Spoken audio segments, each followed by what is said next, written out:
Believe Nation, how we doing? Happy Monday. Monday is my mentoring day, and I spend the day mentoring the people on my team.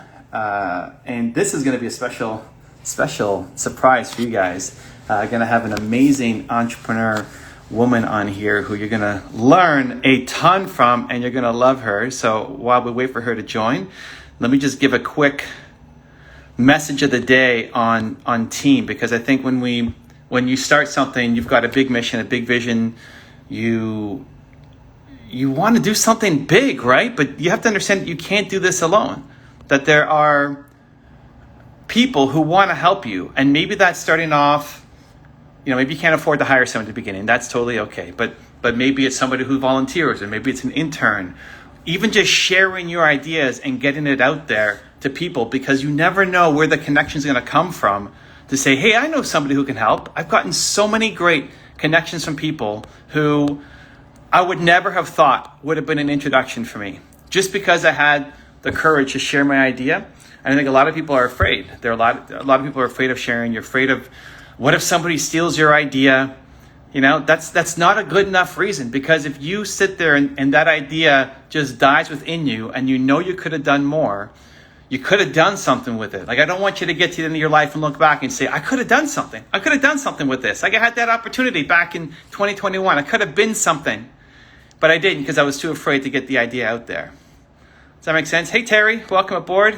I'm looking for a very special guest. You guys are going to get some questions ready, because you are going to love her. It's her first Instagram Live. Super successful entrepreneur. She has a very successful bakery based out of New York, has 4 different locations, sells nationwide, has an awesome new product out that we're going to talk to her. And we're going to talk about transition. So she went from being a corporate lawyer for 22 years and decided to leave to go do her own thing. And I think you're just going to be really inspired by her story. So I don't see her here yet. Let me see. Let me just, if Helene, if you're there, just give a little quick note and I'll bring you in. But until then, so for your team, you then have to think about, how do you inspire them, and how do you keep them motivated, and how do you just treat them like humans? I think a lot of us fail when you bring your first employee on, because you're treating them just like a number. You're treating them like, oh, okay, I finally can afford to hire somebody. And so you bring them on, but then you hope that they're going to take off, all of the work off your plate, right? And then you can go focus on the big things that you want to focus on. And yes, it's true. And at the same time, you have to understand that they have goals, and they have aspirations, and they have dreams as well. And if you just treat them like a robot or a monkey, that they're going to leave you. Their job is not just to copy and paste, right? Your goal should be that the people around you are becoming better people because they're with you, and especially with your team. If your team is spending time with you, think about who's on your team. And it doesn't have to be just employees. Think about the people who are in your groups. Think about some entrepreneurs that you may know. Think about some of your friends. Like, they're on your team. They should be getting better because you were there, because you showed up. They should be getting better. Adam Duran in the house. Much love, man. They should be improving. And it's just a difference in how you choose to show up. Because if you choose to show up and say, well, my team is here and they're here to serve me, and I'm paying the bills and they have to listen to me, that's one way to lead. I don't think a very effective one. People are going to often be off looking for somebody else, to go work for, who's going to listen to them. Or you can say, no, these people who are working with me, I want to understand where they want to go, and I want to support them. So every Monday, I spend time with my team. This is my little break. Jim Hall in the house. Just hopped on, and this is fire. Much love, Jim Hall. Appreciate you. Monday, I spend a day with my team. And basically all day long, except for this, I'm doing Zoom calls or meetings with my team. Asking them where they're at. Asking them how they're doing. What struggles are they facing? Sometimes it's a specific strategy I can help with. Sometimes it's just a little bit of belief. Sometimes all you need to do is just see somebody. Like, sometimes all people need to do is be seen. And by you, guys, it's crazy. By you just saying thank you, or by you just giving them a little bit of love and recognition, that can feed them for weeks. The amount of times that I had, even just how did I grow my Instagram following? I DM'd everybody with videos. I still do this. We get too many followers now, but I still do it every week where I'm DMing people. Thank you for following me. I really appreciate you. That takes, how long did that take? 4 seconds? And I'll say their name, because saying their name makes a big difference. Like, Adam Duran, I appreciate you, man. Thank you so much. It makes a big difference. That kind of stuff can keep people going for a long time. And it also feels good, right? It feels good to give. Adam Duran wants to come in live. Adam, let's see, maybe. I'm supposed to have an epic guest on today, but if it's her first time, and so I don't, she might be struggling to, oh, there she is. Okay, hold on, Adam. We'll have to do a round 2, because I see guest in the chat. Okay, Helene, I just invited you. Oh, there she is. Here I am. We made it happen. Her first Instagram live, everybody. Yay. This is Helene Godin, super successful entrepreneur, runs the company By the Way Bakery. She's got gluten-free, dairy-free bakery. Here are some of her new things. The Mo Mix that's coming out.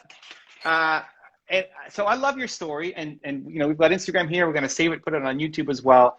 Went from being a lawyer for 22 years, from a family of lawyers, to decided to be an entrepreneur, and just welcome aboard. My group is entrepreneurs and wannabe entrepreneurs, and so I'm super excited to dive into your story. I can't wait to share it.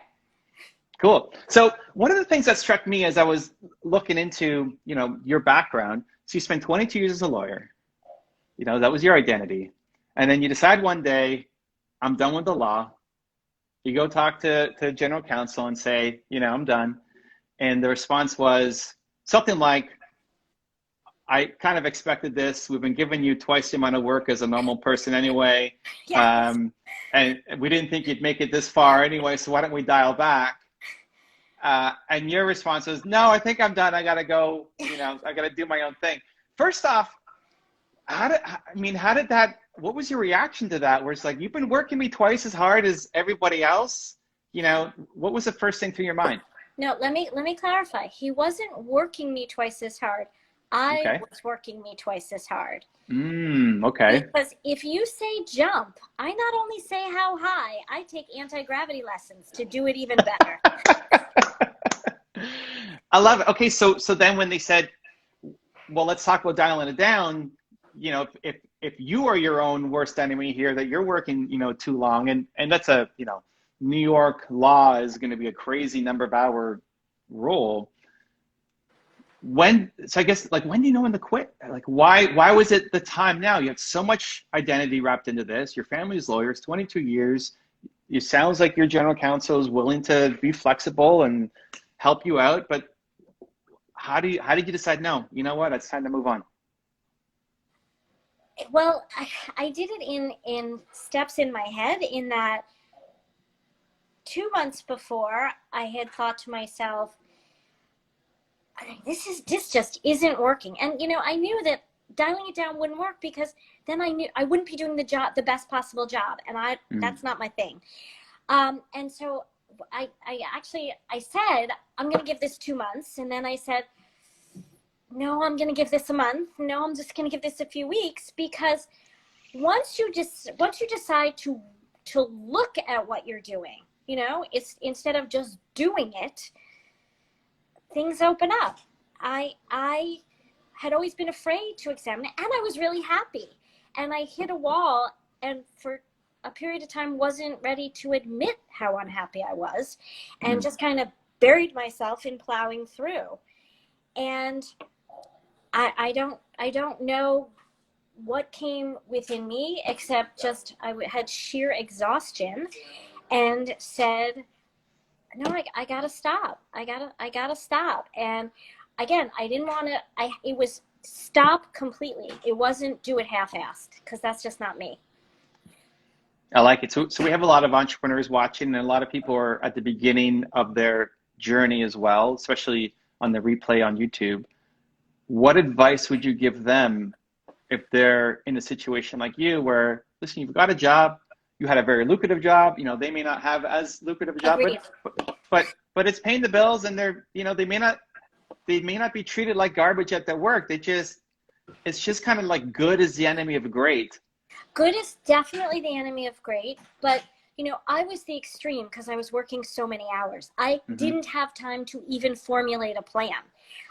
I knew that I really had to take a step back, or I would just keep going and never quit.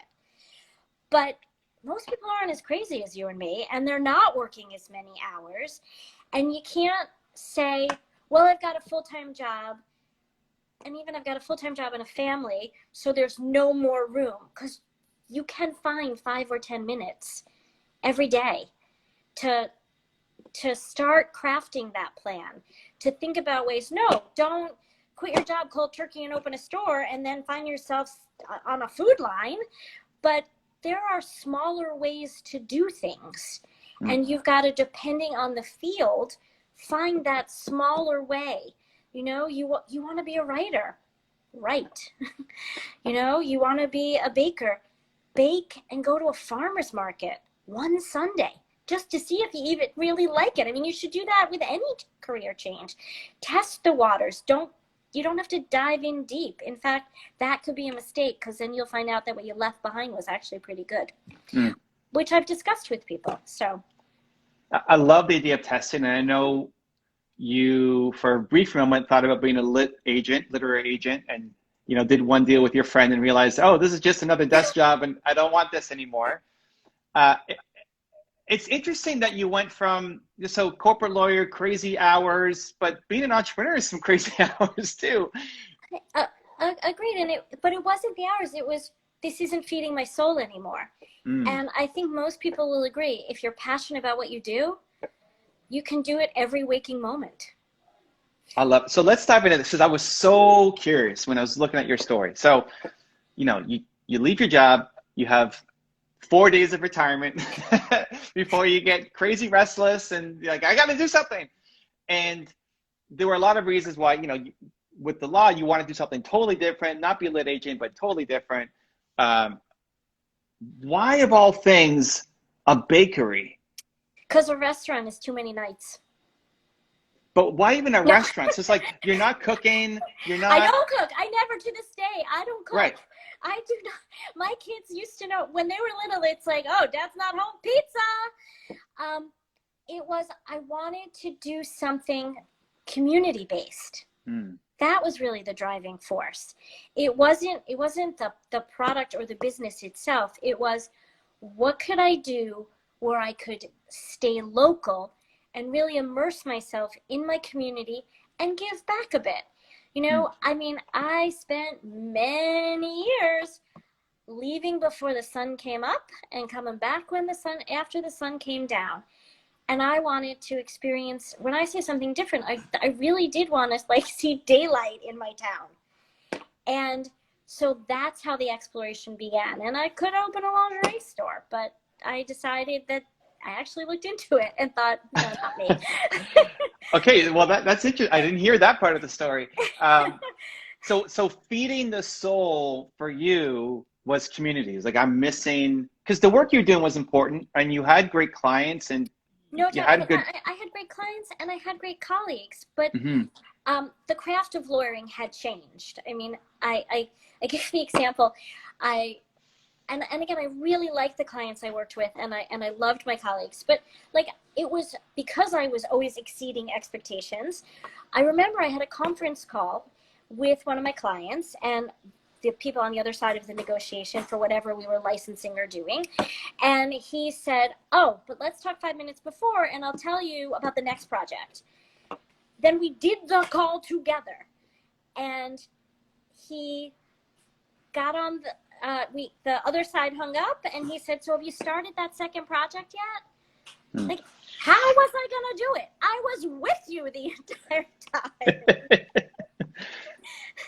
So it was no longer working for me. And do you have a sense of where that missing community, like why community is so important to you? I think community is important to just about everybody, and I actually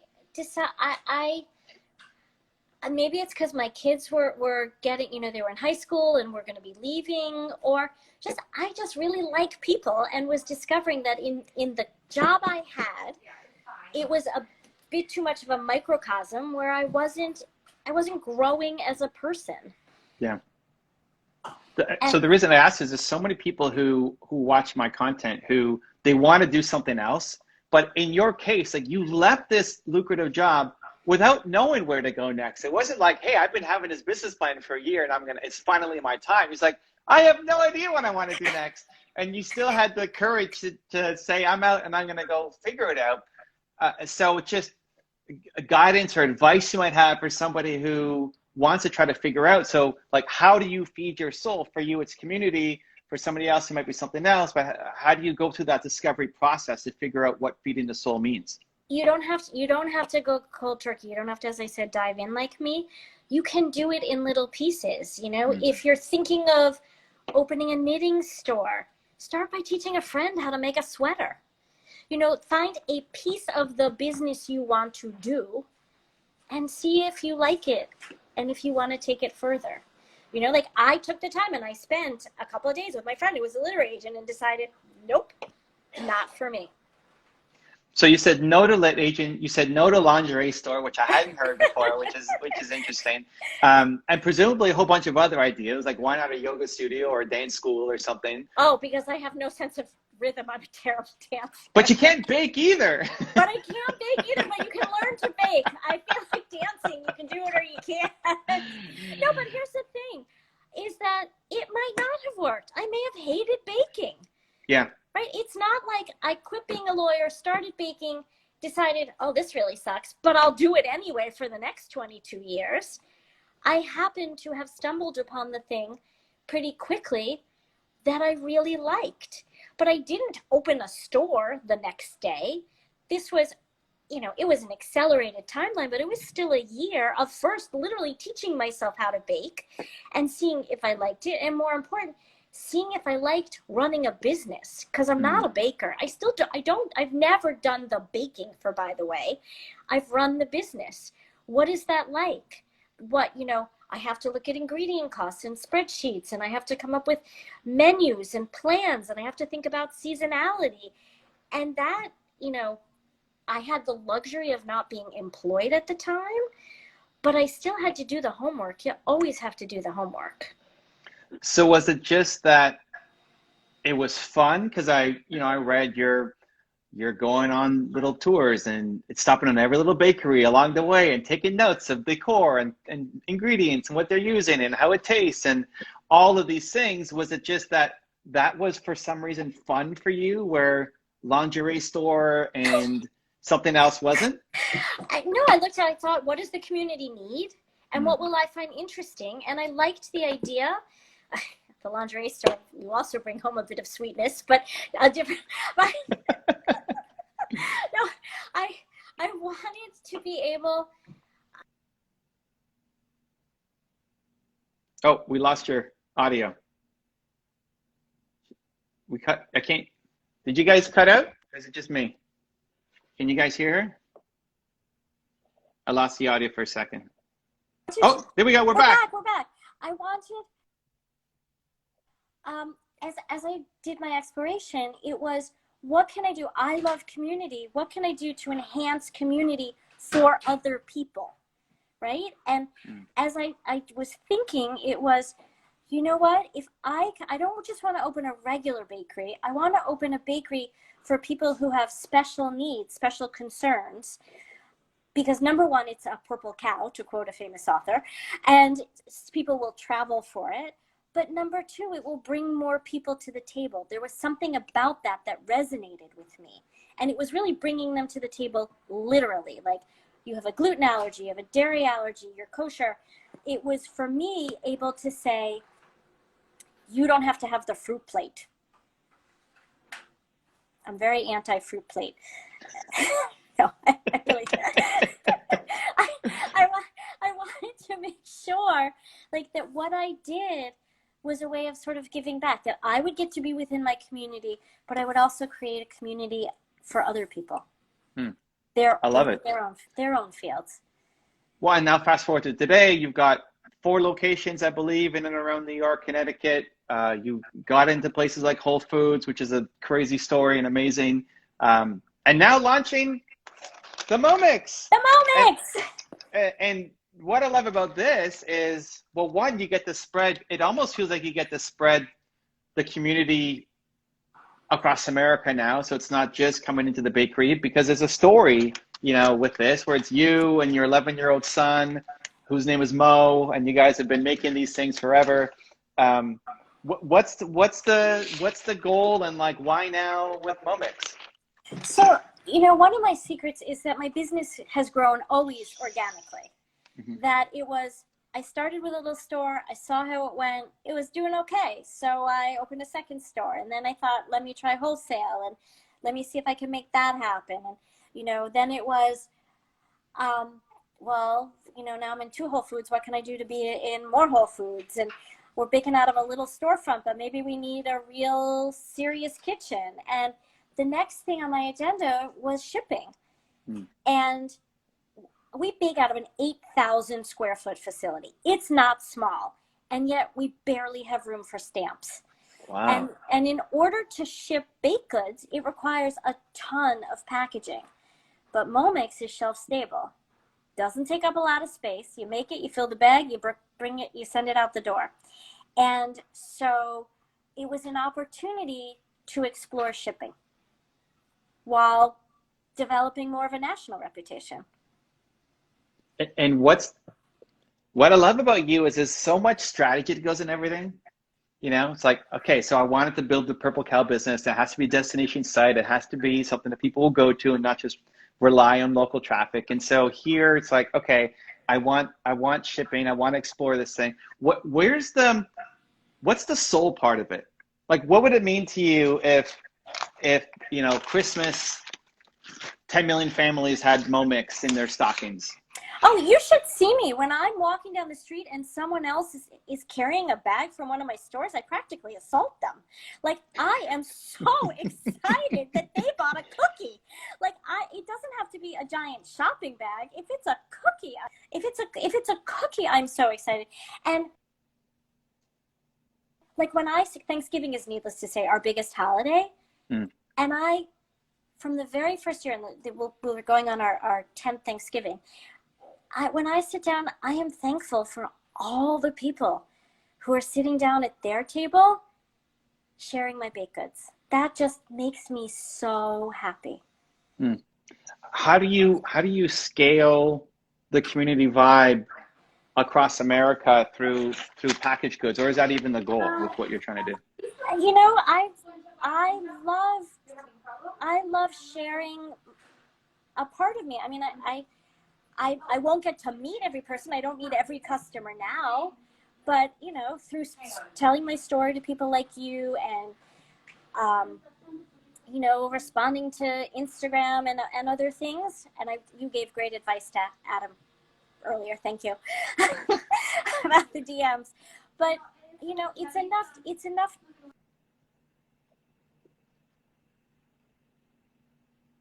to share and be as accessible as possible. Right? I can't cut myself into a million pieces, but to the extent that I can be a presence, I do it. I assault you on the street if you're eating one of my cookies. Well, you know, so when I first got the package, you're like, oh, this looks cool. It just looks like, you know, everything else. But then when you read the thing on the back, talking about you and your son and, you know, 40 batches of these, and he's 11 years old, it's kind of like you cut yourself into a million pieces and you're giving a little bit of Helene, you know, to America, which I really enjoy. So I'm going to link it up. So on YouTube, guys, link will be in the description of how to go and get your bags of Momix. I have here I've got coconut almond, I've got chocolate hazelnut, and then this one I'm super excited by, pecan chai. But which one do you like, or which one does Mo like the most? That's the question. Mo likes the chocolate the best. And if you ask me, that's like saying, which son do you like better, Mo or Alex? So I love them all, or I wouldn't sell them.